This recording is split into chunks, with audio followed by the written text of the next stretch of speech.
timer হাতে ঘড়ি চলে যাবে এই জন তো করে দাও রেট ঠকাবে নি ঠিক আছে না রেট ঠকাবে না ও একটু খেলতে পারবে না এটা তো খেলবে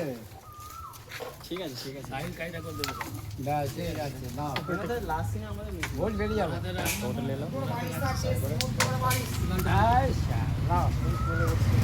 ডাইরেক্টলি তোর হাতে 10 পয়েন্ট ছিল না ঘুরে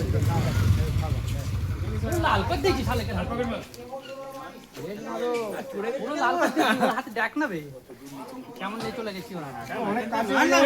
আবে ও খেলছে তো এই ছেলে খেলা হচ্ছে ছেলে গেল কি বানা যাবে অনেক বেকার থেকে মারো তুই দেখ কোন পকেটে দিবি ওইখান থেকে থার্ড পকেট হবে যাবে তুই চলো চলো বাবু দিয়ে দাও তুমি ব্যাস হয়ে গেল না আর পেন না কোন ডবল টাচ লাগলে না ওটা নিয়ে নিলে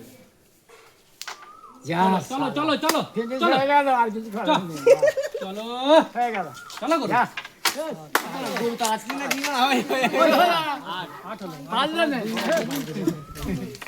আমরা মানে বোর্ডটা আমার খাওয়াচ্ছে বলে সবাই পাস করে এই খাওয়া খেলতে আমার কি না না এই রাতে ওরা কত ফিনিশ হয়েছে ওরা তো ফিনিশ ছিল তো